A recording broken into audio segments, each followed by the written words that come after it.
Right then, Peter. Hello. Hello. Concealers. I love concealers, but I think they've had a bit of a bad rep with all this contouring stuff thing that's going on, because people don't actually use it as a concealer anymore. I don't know what they do, but they actually put it all over their eyes and then like blend it all out. So is it a foundation? Has a concealer become a foundation or whatever? Anyway, do not like that. But a concealer is a most fantastic piece of makeup kit that you keep talking. I've got to disappear under the sofa. Go on and listen. Go on. I hate all this highlighting. I don't mind if it's done well. I don't like it when it's just like you can see it from Mars, you know. It's like that's not a good look. But the whole point, I just dropped the concealer. The whole point. I love our professionalism. Yeah, I do. The whole point of a concealer is to actually conceal. So when I apply, like, I dab on with my fingertips around the eye area. And when I say the eye area, I don't mean like big chunks here and big chunks here and blah, blah. It is literally around the eye area. Do you agree, Peter? Or am I just being completely outdated? Do you know what? I don't care if it's outdated, because there are certain trends that come around that are crap. And it suits no one. Yeah. And you think, nah. And do you know what? It's like a concealer. I would love a world without concealer, because we use a concealer for things like dark circles and imperfections. You don't conceal skin that you love. No. So it is literally, it's to get rid of the bad bits temporarily. I mean, I'm a great believer. Circles, maybe is a bit big. Wherever you're using a concealer, your concealer, for me, should be a temporary solution whilst you address the thing that you're hiding. If it's sun damage, if it's scarring, you know, there's red light therapy, there's green light therapy and orange light. Do you know what I mean? There's loads of things that we can do and we can look at, lymphatic drainage. So your concealer is your temporary best mate. It's a holiday romance. Yeah. And that's what it's there for. It's there to conceal. The clue is in the name. Exactly. So one of my things I have a lot of viewers and readers ask me all the time is, how do you find the right concealer and shade matching? Now, Peter, you worked with Fenty Beauty when they launched, right? And you matched, I would say, the whole of Britain. Well, it was, I mean, I concentrated on the Liverpool store. So I was in charge of the team of agency staff, I think in the Liverpool and Manchester and another store. Can't remember when was it, 2017, I think. Yeah. I was mainly in the Liverpool one, and it was amazing. What I found really odd is that people seem to have lost the ability to do it themselves. Mm-hmm. For me, a concealer shouldn't be slightly darker. It shouldn't be slightly lighter. Exactly. You know, people always do that whole thing, I've got a dark circle, I'm going to put a lighter concealer on. And all you get is like a paler patch there and a darker patch here. Concealer should conceal the fact. Basically, when you've got good concealer on, you should never see it. Exactly. Don't you think? It's like a good foundation. Yeah, a good foundation. You should think, oh my God, she's got foundation on. She looks amazing. Yeah. I didn't realise. Rather than look at her foundation, it's really good. No. And like you said, the patch. I hate the patch. You can see where it starts, where it ends, and you're like, that does not blend together. And your foundation and your concealer should look like a second skin. That is the whole point of it. Yeah. If you want to do your contouring, etc., fine. Like, you know, people love that. But again, it's supposed to just accentuate your features, not like turn your face into something that it's not.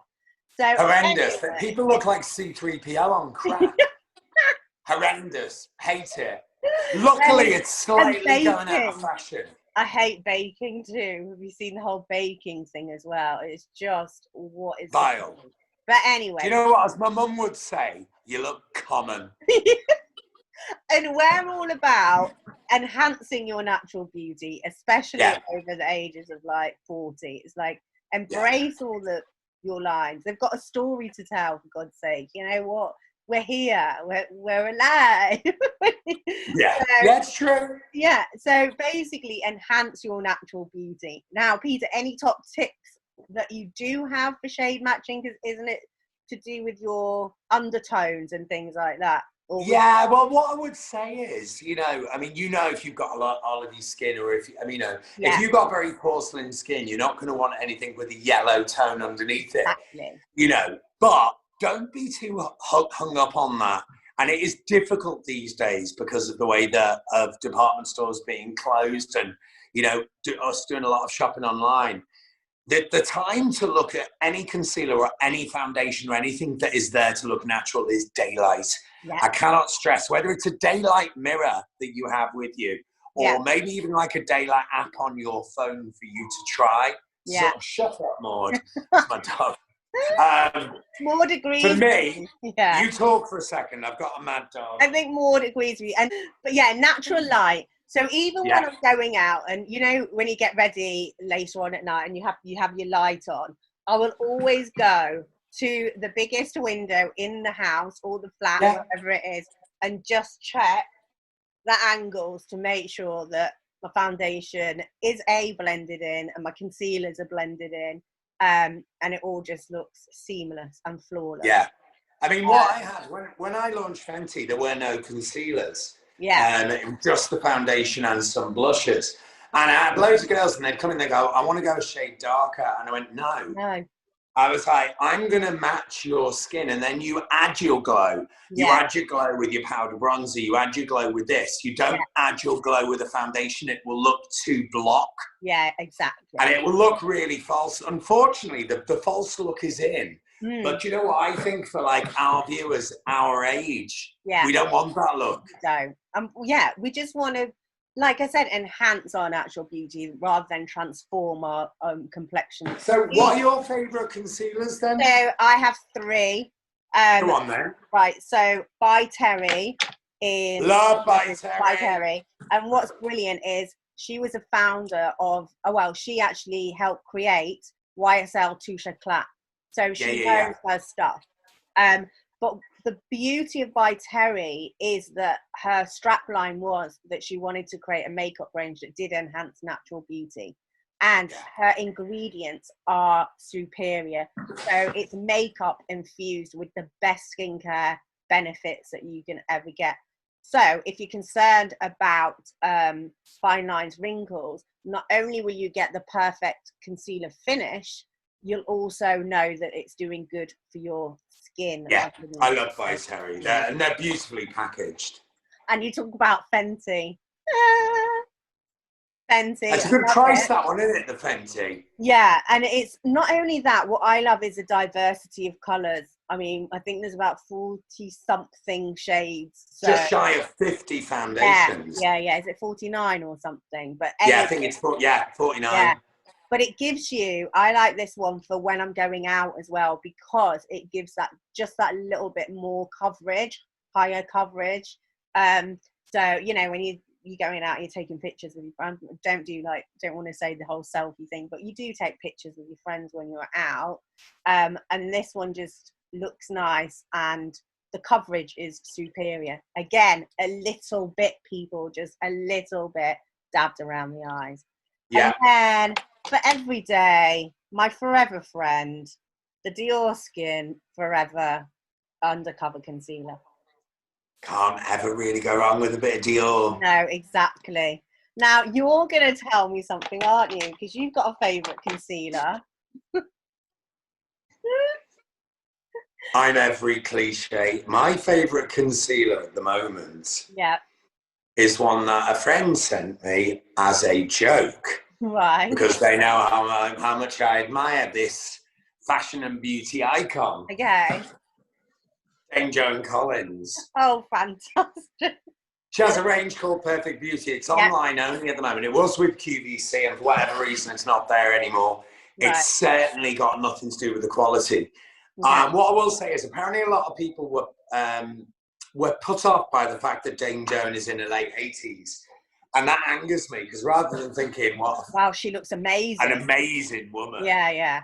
People, you know, thought, well, I'm only 50. I don't want to be associated with one woman in her 80s. Whereas as a gay man of a certain age, she is the goddess of goddesses. Yeah. She's like the British Cher. Oh, just love her. Yeah, yeah. I love her. All of her lipsticks and nail polishes are proper old school glam. She does wear a lot of makeup, so that when the photography happens, she looks immaculate. No surgery, you know.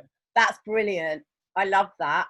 I've seen her up close too many times, and her face has never changed in that surgery way. She may have had tweaks, but I've never seen evidence of it. I've never seen a year when she's suddenly gone from this different. That. Yeah, you know, like Madonna has a new face every 2 years. But how fantastic and inspirational is that? Like, literally, she's using makeup and the trickery of light to make her look fantastic, and I just love that. It's what my mum used to say. I need to go and put my face on. Yes. It's a really old-fashioned even if they were popping, if they're popping to the shops, it's literally put your face. And my mum is like, "Oh, are you going to go like that if I don't?" So quickly put like a little bit of concealer on, you know, whatever. But you know what? It's one of those things, isn't it? It's rather than it being a hassle. I mean, you and I adore beauty, and you know, everyone watching will do. And sometimes at night you think, oh God, I can't be arsed. I can't be arsed cleansing. I can't be arsed doing that. And I think that's okay once a week. But then once you do it, Peter, you're like, oh, I'm so glad I did that. I know. You know? It's like when you change the sheets and you're like, oh, this is lovely. So nice. So yeah.